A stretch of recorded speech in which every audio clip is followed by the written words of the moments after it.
tonight on CTV3 News. Curacao Free Zone security boosted since December 2025 with innovative collaborative policing strategies. We'll tell you all about that. U.S. suspends immigrant visa processing from 75 countries, including Belize, effective January 31st, amid new screening measures. The Ministry of Health issues alert as a measles outbreak spreads in Guatemala, raising concerns in the region.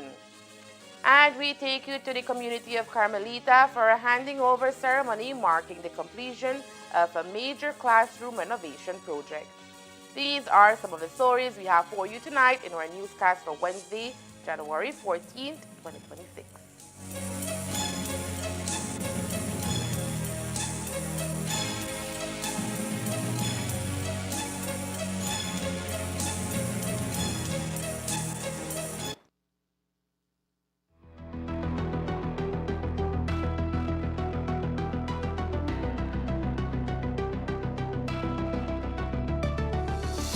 I really appreciate this house, I really appreciate the time you take. 1, 2, 3. I'm feeling very overwhelmed. I'm very grateful, and thanks to the good Lord and the government and all who had participated in letting me be able to have the opportunity of having a home for myself. I'm very happy. This is something that is mine personally. I don't have to be renting, that is extra money in my pocket to do, and if I want to expand or whatever, that I can do that, I'll be able to do it. As you can see, when they get these houses, it's an absolutely thrilling time, and I'm just absolutely overjoyed, man. These are humble, hardworking, honest people. They've worked all their lives, done a tremendous job with their children, have grown their children up to be considerate, responsible, hardworking citizens. Under really tough conditions, they've been able to make sure that their children get an education and be upstanding citizens. So they have done their part for this country. So we could not give to more deserving persons this opportunity. I had my own home, but it sank, so the water came in. When it rains, I punish. Thankful for this, because I there at least 3 feet, 3 heights. Anybody who lives in the West Landiver community, they know the Conarchy family. This is a foundation family of this very close-knit community called West Landiver. And today is such a wonderful moment for the entire community because they know how much Lisa deserves this home. And I am just so excited as the area representative to be able to deliver this home today. It's something that we are extremely proud of.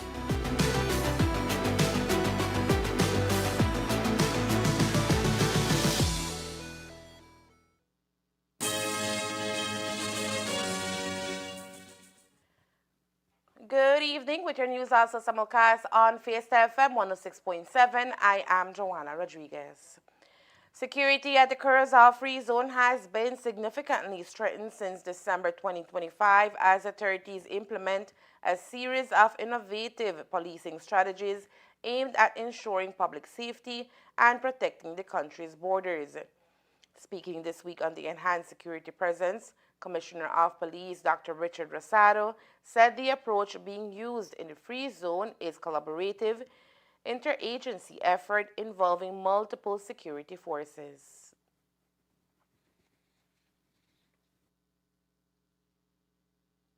Our approach in the Free Zone have always been an interagency approach. We have both the Belize Defense Force, the Coast Guard, assisting us in policing the Free Zone area. So it's a collaborative and a joint effort in ensuring that we police the Free Zone area and within our border area. The heightened security measures introduced in December marked a new phase in policing the area. These include the deployment of an all-terrain vehicle to improve police mobility during patrols, the establishment of accommodations for deployed soldiers, and strengthened coordination with customs and immigration officials operating in and around the Free Zone. Police have officially apprehended and charged a suspect in connection with the deadly shooting that shocked Bella Vista Village in the Toledo district last year. The suspect, 21-year-old Jardel Benjamin King, a Belizean laborer from Independence Village, faced charges of murder and attempted murder related to the incident that occurred on September 6, 2025. The shooting resulted in the death of 24-year-old Negrin Saron and injured his common-law wife, Nikki Logan. The attack took place shortly after 3 a.m. when an armed individual entered the wooden residence where Saron, Logan, and their infant child were sleeping. Authorities indicate that the residence was not broken into. The assailant simply entered and opened fire.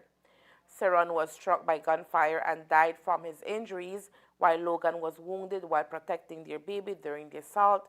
Fortunately, the infant was unharmed. Turning over to the south of the country, on Saturday, officials conducted a search at an abandoned zinc bungalow in the Norales extension zone of Independence Village. During the operation, officers uncovered a distinctive gold-colored 9mm six-bore pistol. The weapon was found with a magazine holding 2 live rounds, and authorities also seized an additional 33 rounds of 9mm ammunition from the scene. The firearm is believed to be linked to recent shooting incidents in the vicinity. Following its recovery, the weapon was securely sealed and has been forwarded to the Forensic Service for forensic examination and comparison analysis. The Ministry of Health and Wellness, MOHW, has issued an urgent advisory following the confirmation of a measles outbreak in neighboring Guatemala, as confirmed by regional health authorities. As of yesterday, a total of 11 cases have been identified, 1 in El Salvador and 10 in Guatemala. The majority of these cases are linked to residents or recent travelers to Santiago Atitlan in Solola Department. While most infections are concentrated in Solola, cases have also been detected in the departments of Guatemala City, Petén, and Izabal. The ongoing situation in Guatemala has heightened the regional concern, especially considering that measles outbreaks are also ongoing in Guatemala, Canada, and the United States, which amplifies the risk for unvaccinated travelers to these countries. Measles is a highly contagious viral disease that can cause severe complications. It spreads through respiratory droplets with an infected person coughs or sneezes. Symptoms typically manifest between 7 and 21 days after exposure, beginning with fever, runny nose, and red eyes. A distinctive rash then develops starting at the hairline and spreading downward across the body. Infectiousness begins 4 days before the rash appears and continues until 4 days afterward. The good news is that measles is preventable through vaccination. The MOHW emphasizes that the measles vaccine is both safe and effective, conferring lifelong immunity after 2 doses. In response to the outbreak, the ministry has issued the following guidance. Residents who have recently traveled to Santiago Atitlan Solola should contact their local health center or call the MOHW hotline at 0800 664 2273. Those who have not yet received the vaccine are encouraged to visit their nearest health facility for immunization or to seek further information. Anyone experiencing symptoms such as fever and rash should seek immediate medical attention. The ministry urges the public to stay alert and take necessary precautions to stay protected against measles. The United States has announced a nationwide suspension of immigrant visa processing for applicants originating from 75 nations effective January 21st, and among the long list is Belize. The indefinite pause comes as part of a comprehensive review of the country's immigration procedures, particularly concerning applicants deemed likely to depend on public benefits. A statement issued by the U.S. Department of State on social media platform X, formerly Twitter, emphasizes that the temporary halt targets countries whose nationals frequently utilize welfare programs at what the department considers unacceptable levels. The department asserts that the suspension will remain until it can guarantee that new immigrants will not impose financial burdens on American taxpayers. The statement specifically mentions nations such as Somalia, Haiti, Iran, and Eritrea, highlighting concerns over immigrants who often become public charges upon arriving in the U.S. The department clarified that the measure aims to prevent the exploitation of American generosity and to uphold the integrity of the immigration system. This development follows a directive from November 2025 in which the State Department instructed U.S. embassies and consulates worldwide to implement stricter screening protocols under the public charge rule. These guidelines direct consular officers to deny visas to applicants considered likely to rely on government assistance based on factors including health status, age, English language skills, financial stability, and potential need for long-term medical care. Past reliance on government aid or institutionalization could also serve as grounds for denial. The list of affected countries encompasses a broad spectrum, including Afghanistan, Albania, Algeria, Antigua and Barbuda, Armenia, Azerbaijan, Bahamas, Bangladesh, Barbados, Belarus, Belize, and others, including Grenada, Guatemala, Guinea, Haiti, Iran, Iraq, Jamaica, Jordan, Lebanon, Liberia, Nepal, Nicaragua, Nigeria, Pakistan, Republic of the Congo, Russia, Rwanda, St. Kitts and Nevis, St. Lucia, St. Vincent and the Grenadines, and other countries. In response to the announcement, Belize's Ministry of Foreign Affairs and Foreign Trade has engaged with the U.S. Embassy in Belmopan to clarify the scope of the new policy. The Belizean government has also instructed its embassy in Washington, D.C. to seek clarification from the U.S. Department of State. Initial indications from U.S. officials suggest that the suspension will primarily impact immigrant visa applicants, including those related to family reunification, employment, and diversity visas. Notably, Belize processes only a minimal number of immigrant visas in its capital, and current information indicates that visitor and student visa applications are not expected to be affected.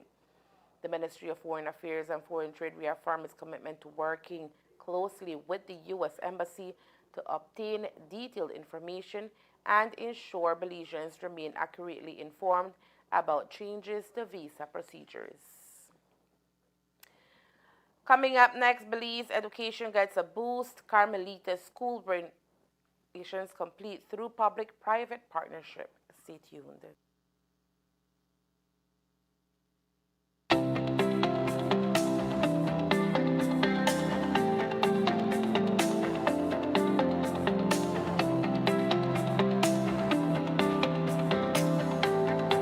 Excited, good. I love my home. I was living with my sister and now I'm so happy that I have my own one, that I could say it is my house.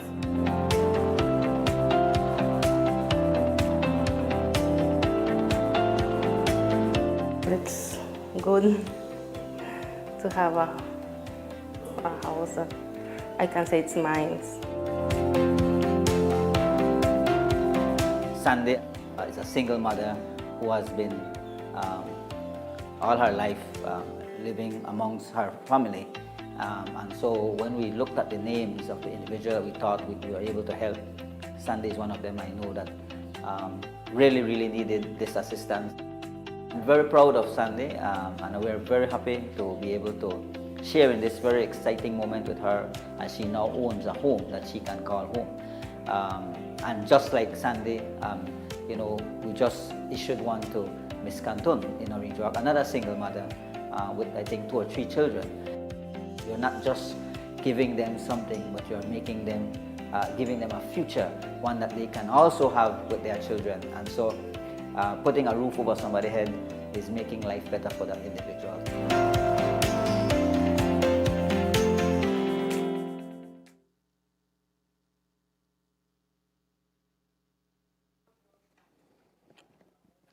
handing over ceremony was held today at the Carmelita Government School to mark the completion of a major classroom renovation project aimed at improving the learning environment for students. The project involved the renovation of 2 classroom buildings and was carried out through a partnership between the Ministry of Education and the Belize Natural Energy Charitable Trust, BNECT. The initiative forms part of a larger national effort to support and strengthen the educational institutions across the country. The works included a complete interior upgrade as well as roof renovations, representing an investment of over $70,000. The improvements are expected to enhance safety, comfort, and overall learning conditions for both students and teachers. Speaking at the ceremony, Chairman of the Belize Natural Energy Charitable Trust, Albert Garcia, said the organization remains committed to supporting education as key pillars of national development. He noted that investing in school infrastructure is an investment in the country's future and emphasized that BNECT will continue to partner with stakeholders to uplift schools in communities nationwide.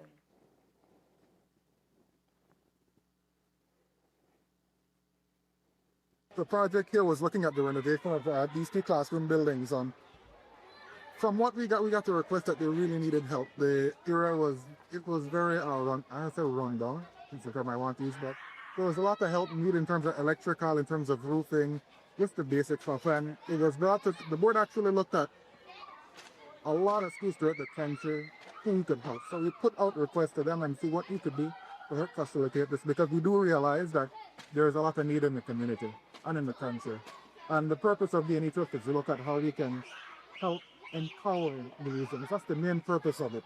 So we ended up finally getting this done. Where, as Ms. Andrade explained, it came in the actual budget that they sent to us was far lower than what we ended up doing. But at the board level, we do believe in getting these types of things done and making that impact. So we found a way to find the funds to ensure that this could be done. And what I'm seeing and the impact it's made, to me, it's just the smiles in the kids' face, how happy they are, knowing that they have this. And for them, I can see that they're looking forward to a lot more things. Now, this is just one thing happening on this side. We're currently also doing the same for Bishop Martin School.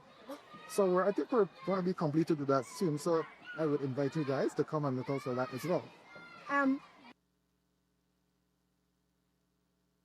General Manager of Government Schools Melissa Andrade expressed appreciation for the partnership, highlighting that collaborations like these are essential in addressing infrastructural needs within the education system. She added that improved facilities contribute positively to student performance and teacher morale. So for those who don't know, Belize Natural Energy Charitable Trust, it's a public-private partnership between government and DME. So what happens is a percentage of the revenue from DME goes into this private trust, and the purpose of that is to create employment opportunities for Belizeans. So we look at 2 areas of grant funding, which would be the social environment and general education. So the whole idea behind everything that we do is looking at creating opportunities for people to empower themselves, because that is what we believe in. Our next way, we really put it the simplest way is we prefer teach them how to think rather than identify, because that is sustainability, and that's what we want to do at the end of the day. Principal of Carmelita Government School, Keith Augustine, welcomed the upgrades and thanked all partners involved. He said the renovations will have a lasting impact on the school community, providing students with a more conducive and secure environment for learning. You can also check out our Facebook page. You can see the group of projects. There's been a lot of projects that we've done over the past 18 years. Actually, this year makes 18 years since we've been in instruction. And from what we looked at, we've impacted over 200,000 Belizeans so far and spent over $10 million. The project underscores ongoing efforts by both public and private partners to strengthen Belize's education sector through meaningful and sustainable investments. The police department this week marked a major step towards strengthening security on Belize's islands with the signing of a contract for the construction of a new police station in Key Corker. The agreement was signed between the Ministry of Economic Transformation and Coleman Construction Limited. The project forms part of the Belize Integral Security Program, BISP, a comprehensive national initiative aimed at enhancing citizen security across the country. The program carries a total budget of 60 million Belize dollars and is funded by the Central American Bank for Economic Integration. Its primary objective is to strengthen the cooperation capacity of the Belize Police Department to more effectively combat crime and ensure public safety. The new Keycaulker police station is expected to cost approximately 1.54 million Belize dollars and will comprise more than 3,500 square feet of workspace. The modern facility will include designed areas for a domestic violence unit, a secure evidence room, private interview rooms, a crime investigation room, and a conference room, all designed to improve service delivery and investigative efficiency. Minister of Home Affairs, Honorable Kosker Mira, said the project underscores the government's commitment to improving policing infrastructure and ensuring that officers are provided with the tools and facilities needed to effectively serve communities. He noted that as tourism continues to grow on Keycaulker, enhanced security infrastructure is critical to protecting both residents and visitors.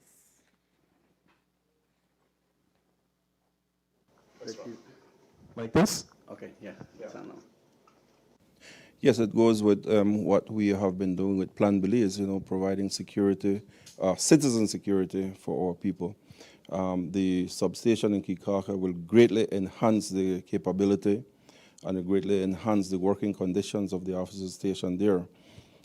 For now, where they are is inadequate, and this will make sure that the police substation and the officers working there provide that necessary security for the residents, but not only for the residents, but for the visitors that go to Keycaulker. Okay. Can you share a little bit, a few brief specifics about the contract, the funding, the estimated time for completion, and which organization the government is working with? So this is a CABE-funded project. We hope that it takes about 12 months to get the police station up and running. CABE has been one of those partners in security for us, and we are very grateful for their contribution. The Keycaulker police substation is costing $1.54 million. It's a substantial investment into the security and safety of the people of Keycaulker and its visitors.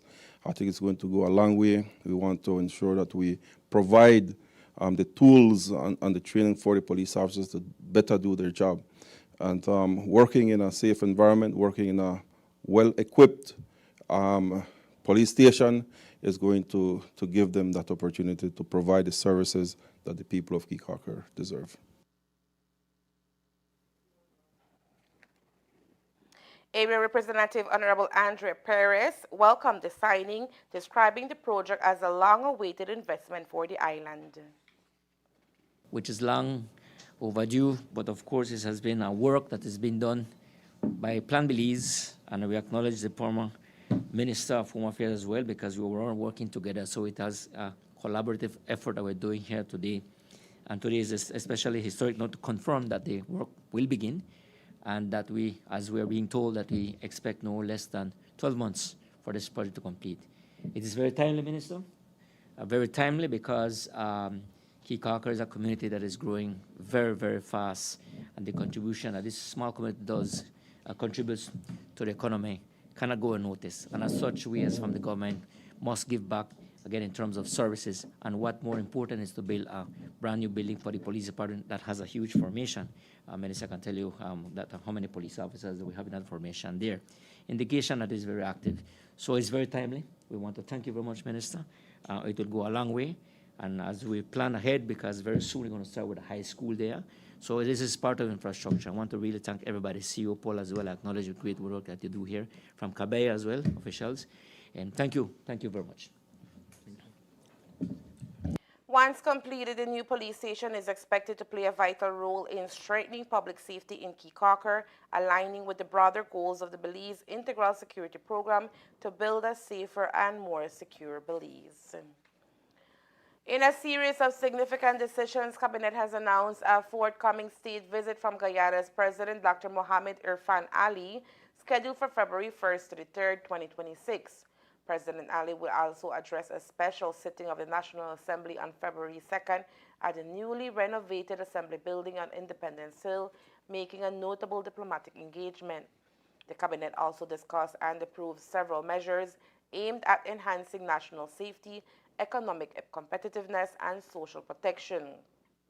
Notably, authorities will issue special permits for transporting wide loads on highways, complemented by recent amendments to road safety regulations to curb the over 3,300 traffic accidents reported last year. To strengthen enforcement against traffic violations, the Department of Transport will receive additional officers and vehicles to enable 24/7 operations, addressing the increase in infrastructures and accidents nationwide. In economic development news, the Cabinet approved the establishment of a National Cacao Committee to bolster Belize's cacao sector, aligning with international market standards and compliance requirements. Additionally, efforts to improve services for homeless and displaced persons will see the establishment of new shelters in priority districts as part of the ongoing Belize Homeless and Rough Shelter Initiative, addressing issues linked to mental health, substance abuse, and social disintegration. And there is more news after the break. Stay tuned.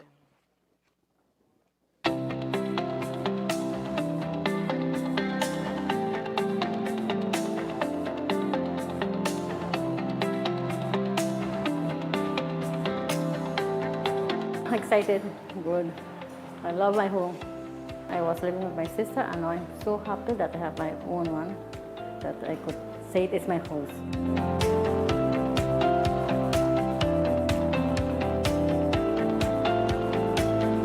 It's good to have a house. I can say it's mine. Sandy is a single mother who has been all her life living amongst her family. And so when we looked at the names of the individual, we thought we were able to help. Sandy is one of them. I know that really needed this assistance. I'm very proud of Sandy, and we're very happy to be able to share in this very exciting moment with her, and she now owns a home that she can call home.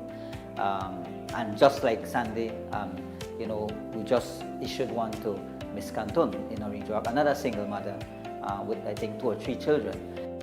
You're not just giving them something, but you're making them, giving them a future, one that they can also have with their children. And so putting a roof over somebody's head is making life better for that individual.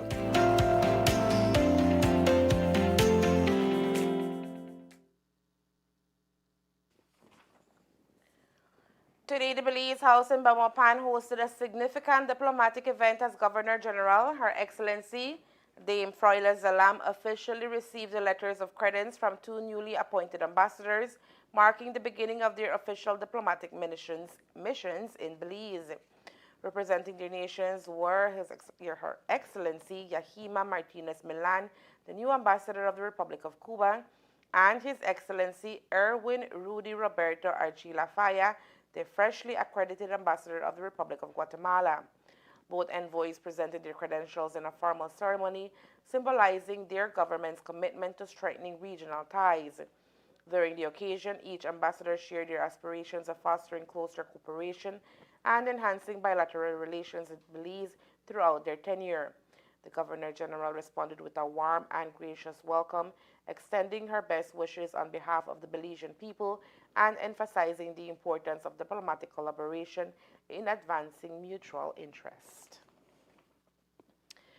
On Tuesday's Cabinet meeting, legal and social reforms also featured prominently, with Cabinet endorsing the National Implementation Framework for the Anti-Sexual Harassment, signed into law in 2024. This framework will outline responsibilities, compliance mechanisms, and oversight to ensure effective enforcement.